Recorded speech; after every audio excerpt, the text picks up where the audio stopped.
Times front page for Tuesday, April 23rd, 2024. Thanks for joining us. I'm George Gerbo. Prosecutors have begun building their case against Donald Trump, telling jurors he committed tax and election crimes to quiet bad press ahead of the 2016 election.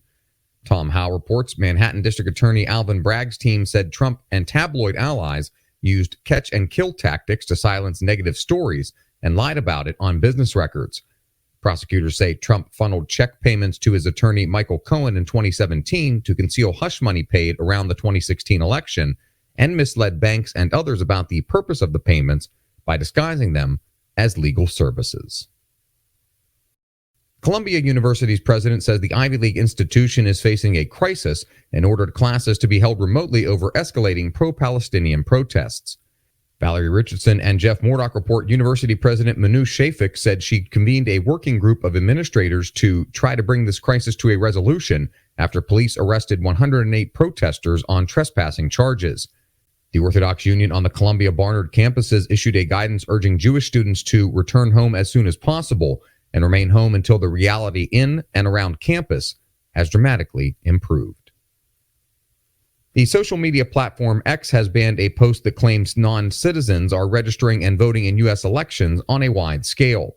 Stephen Dinan reports the post from a conservative super PAC, Americans for Legal Immigration, was told it violated the platform's terms because it attacked a protected group.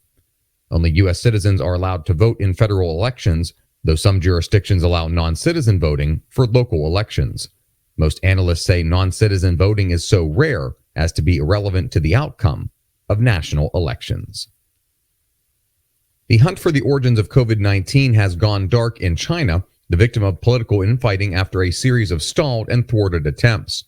An Associated Press investigation found China's communist government froze meaningful domestic and international efforts to trace the virus from the first weeks of the outbreak. That pattern still continues, with labs closed, foreign scientists forced out, and Chinese researchers barred from leaving the country. Scientists warn the willful blindness over the coronavirus's origins leaves the world vulnerable to another outbreak, potentially undermining pandemic treaty talks coordinated by the World Health Organization that are set to culminate in May. And finally, the U.S. military said it has completed the first AI dogfights pitting a manned F-16 against an aircraft controlled by artificial intelligence in California.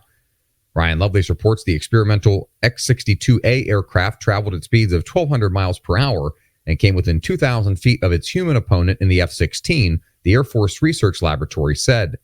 The plane's controls were operated by AI technology akin to a flight simulator laboratory. Although human pilots were in the aircraft throughout the exercise, they never had to flip a safety switch to take control of the aircraft. Find all of today's front page stories at WashingtonTimes.com/front page or on the Washington Times app, and find us wherever you get your podcasts. You can also find us on social media at Wash Times for breaking news, sports, commentary, and more. For the Washington Times, I'm George Gerbo.